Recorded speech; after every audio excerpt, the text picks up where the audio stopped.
wabarakatuh. Waalaikumsalam warahmatullahi wabarakatuh. Dan bulu kulub.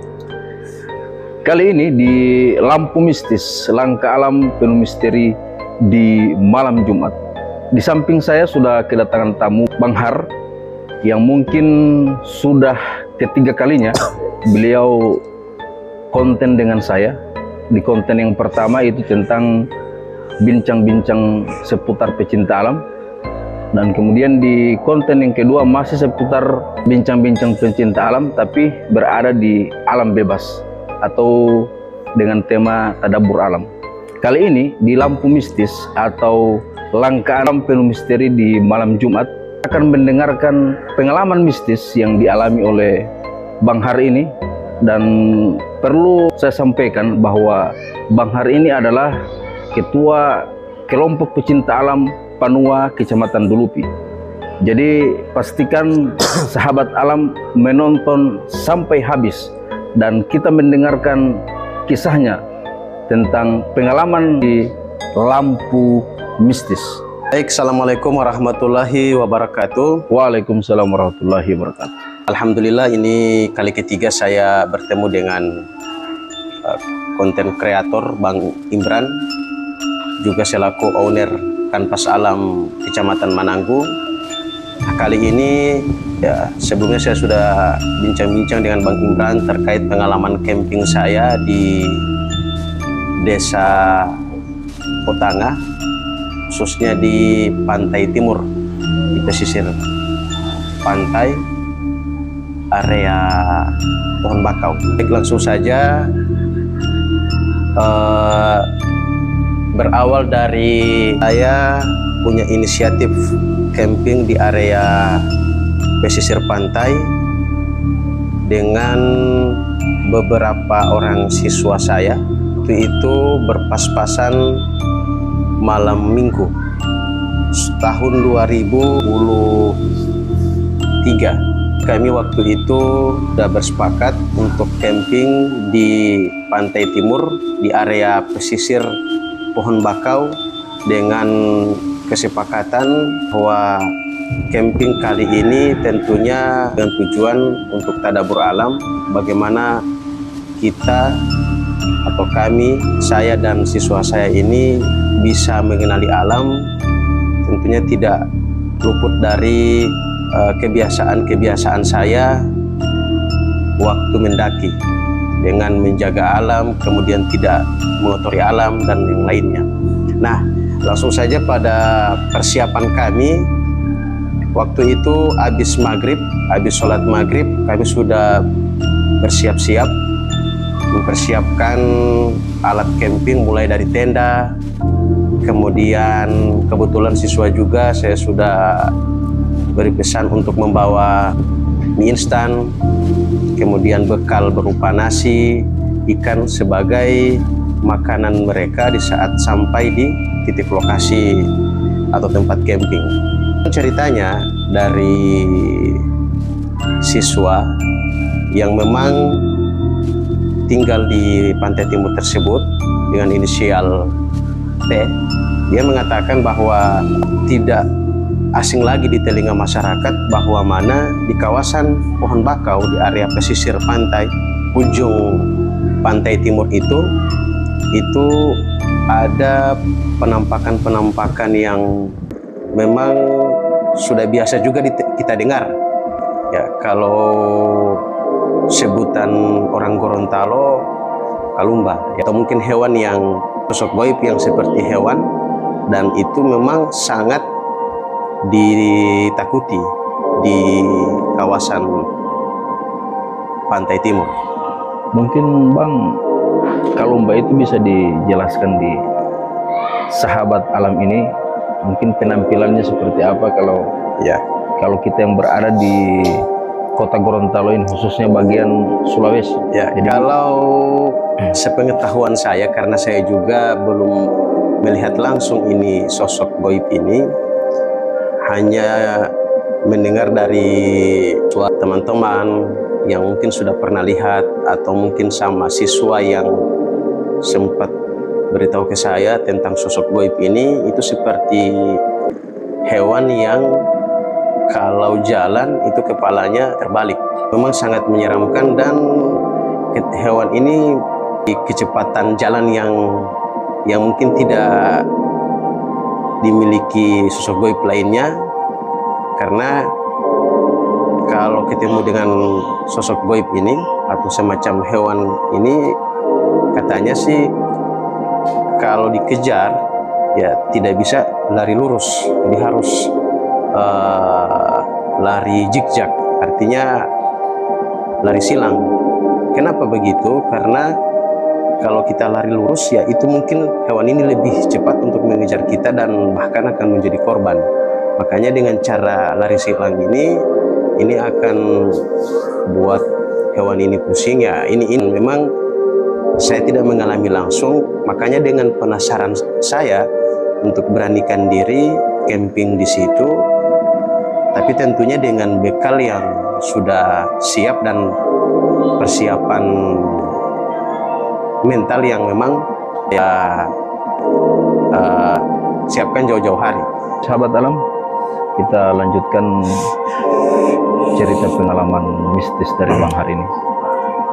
Baik, sesampainya kami di tempat lokasi tersebut, kebetulan waktu itu siswa yang saya panggil sekitar 3 orang, 2 orang siswa dari desa tetangga, desa Botumo itu, kemudian 1 orang siswa yang memang tinggal di kawasan pantai timur itu, juga sebagai navigator atau penunjuk jalan juga lokasi tempat kami camping.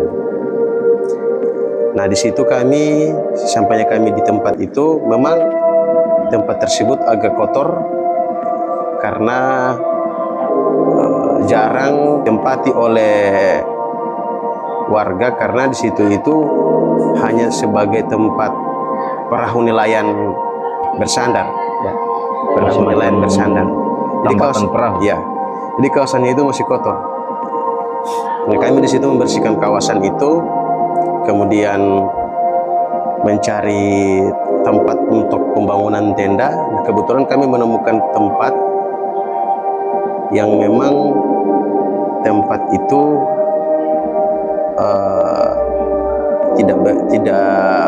tidak berbatu dan tidak ada juga pecahan-pecahan apa, botol kayak ya entah botol apa saja yang ada di situ kami sudah bersihkan.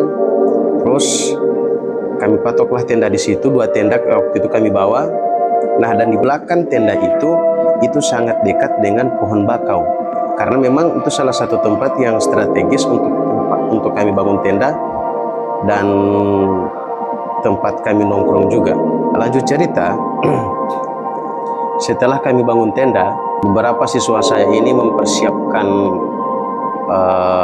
alat masak untuk masukkan air, kemudian yang 1 orang mencari kayu kering dan yang 1 orangnya mengatur alat-alat camping seperti piring dan lain sebagainya.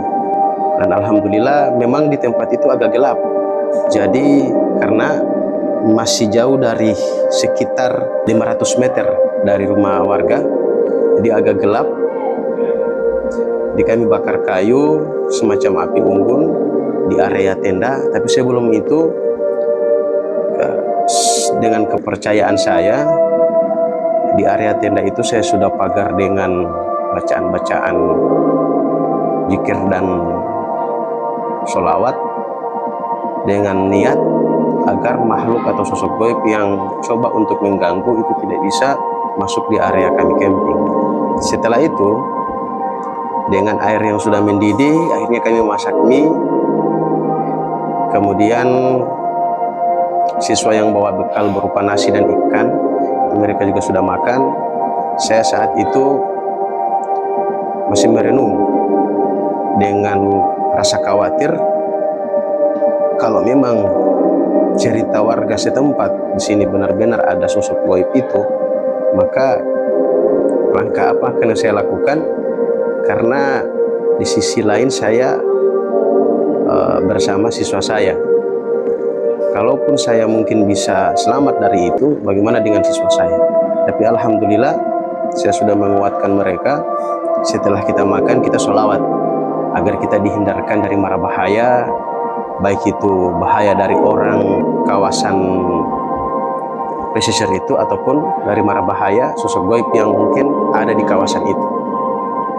Setelah kami santai, habis makan santai, kemudian pada pukul 11.30 atau setengah 12 malam itu kami sudah siap-siap membersihkan alat camping. Itu kami masuk tenda. Itu pada pukul 00.00 atau jam 12 malam. Di situ terdengar suara tepat di belakang tenda tersebut. Terdengar suara yang mungkin bagi kami ya itu suara bukan suara manusia atau mungkin hewan pada umumnya seperti anjing dan lain-lainnya. Namun suara ini agak aneh karena ia seperti suara yang kayak berenang di genangan air. Itu seakan-akan menuju tenda kami. Itu pada pukul 00 atau jam 12 malam. Pada saat itu Bang Har sendiri yang mendengarnya atau ada siswa ada yang bangun? Saat itu siswa sudah pada tidur, jadi hanya saya sendiri yang mendengar. Saya coba untuk menikam diri, namun saya takut. Bukan takut karena mereka, bukan takut sama mereka sebagai sosok gaib, tidak. Tapi yang saya khawatirkan jangan sampai ini pancingan, saya keluar penasaran mengikuti arus suara itu, terus siswa ini saya tinggalkan. Jadi saya berada di dalam tenda untuk mendengar suara itu. Memang saat itu ketika saya pikir ini mungkin sosok gaib, saya berharap dia akan mendekati tenda kami, tapi tidak ada. Suara itu kira-kira hanya durasi 10 detik, setelah itu hilang. Karena kepercayaan saya, mungkin karena itu area tenda saya sudah pagar dengan bacaan sholawat, kemudian doa-doa tertentu. Jadi mungkin itu jadi penghambatnya sosok itu masuk dan tidak bisa masuk di kawasan tenda kami. Nah, masih ada lagi Bang, melihat siswa saya, tapi bukan lihat sosoknya, entah mungkin lihat saya langsung yang dengan gerakan yang aneh atau apa itu. Karena informasi dari siswa saya waktu itu tiba-tiba ketika saya sudah tidur lelap, saya waktu itu tiba-tiba bangun, sadar setengah-setengah ini Bang. Saya bangun itu saya juga sadar kalau mana ada yang mendekat. Jadi ketika saya sinkronkan dengan cerita siswa saya, katanya Ustadz ini kalau tidak salah di pukul 01.00 sempat ada bangun tapi dengan kondisi mata tertutup. Nah itu juga saya alami. Saya secara setengah-setengah sadar itu saya sempat bangun. Nah, karena semacam ada orang yang mau mendekati tenda tapi dari arah depan di pukul 01.00 itu. Kemudian di pukul 04.00 itu, itu sempat terdengar suara kaki, dan kaki manusia, mungkin nelayan yang sudah mau melaut. Jadi gangguan-gangguan saat itu tidak memberanikan diri untuk menampakkan ya? Iya, alhamdulillah, karena memang niatnya aman dari mara bahaya makhluk gaib. Oke, sahabat alam, lampu mistis, langkah alam penuh misteri di malam Jumat ini, kita sudah mendengarkan pengalaman mistis yang dialami oleh Bang Har ini bersama beberapa siswanya. Mungkin Bang Har sebelum menutup konten pada hari ini, mungkin ada kata-kata yang mau disampaikan kepada sahabat alam yang menonton ini. Baik, sedikit saya ingin berpesan kepada teman-teman, entah teman-teman komunitas penggemar camping atau teman-teman komunitas pecinta alam, bahwasanya mereka atau sosok gaib itu sangat dekat dengan kita mereka bisa melihat kita, tapi kita tidak bisa melihat mereka. Dan itu teman-teman yang mungkin paham dengan agama bisa memahami itu. Nah, lepas dari itu, saya hanya ingin menyampaikan bahwa ketika teman-teman mau camping, baik di gunung, di pulau, pesisir pantai, atau di kawasan tanah lapang, tentunya teman-teman tidak serta-merta menganggap bahwa keberadaan mereka sosok gaib itu hanya mitos, atau keberadaan sosok gaib itu tidak ada. Perlu teman-teman tahu bahwa mereka mau di gunung, kemudian di pesisir pantai, dan dimanapun mereka tetap ada. Tinggal bagaimana kita menjaga adab kita dengan mereka. Adab yang paling kecil saja ketika kita buang air kecil, tentunya harus salam ya. Ini pesan-pesan orang tua dulu. Dan tentunya ketika kita mau camping, persiapkan diri secara mental. Kemudian mungkin ada bacaan-bacaan asma Allah yang kita harus persiapkan ya, baik itu sholatan termasuk, kemudian zikir, kemudian doa yang mungkin sudah ada dari orang tua kita. Karena pada dasarnya kalau senior saya bilang, kita camping di gunung, pulau, pesisir itu seperti kita mau bertamu di kampung orang yang mungkin dalam hal ini orang ini dengan tanda kutip kampungnya mereka, sosok gaib. Jadi bagaimana kita tetap harus menjaga adab kita. Kalaupun kita melihat mereka, menjaga silaturahmi kita, kita tidak mengusik mereka supaya mereka tidak mengusik kita. Kalaupun kita ingin berkomunikasi dengan mereka, ya berkomunikasilah secara baik. Kecuali kalau mereka mengusik kita, baru kita usik mereka, tapi dengan cara yang baik. Oke sahabat alam, kita tadi sudah mendengarkan kata-kata dari Bang Har. Dan perlu saya ingatkan kepada sahabat alam bahwa di dunia nyata kita ini, kita tidak sadar bahwa kita ini hidup berdampingan dengan mereka. Pernah saya membaca kisah Nabi Sid, ya. Mungkin Nabi Sid ini tidak dijelaskan dalam 25 Nabi dan Rasul. Nabi Sid ini adalah keturunan Nabi Adam sebelum adanya Nabi Nuh. Pada saat itu antara dunia nyata dan dunia gaib ini berdampingan, dan portal ke dunia gaib ini masih bisa dilihat. Jadi antara manusia dan para jin itu bisa berinteraksi. Dan di saat itu ketika ada kesalahpahaman, maka portal ini ditutup hingga hari ini. Jadi sahabat alam, pastikan jika ingin mendatangi suatu tempat, pastikan menghargai etika yang berada di tempat itu. Oke sahabat alam, dan salam bulu kuduk. Assalamualaikum warahmatullahi wabarakatuh. Waalaikumsalam.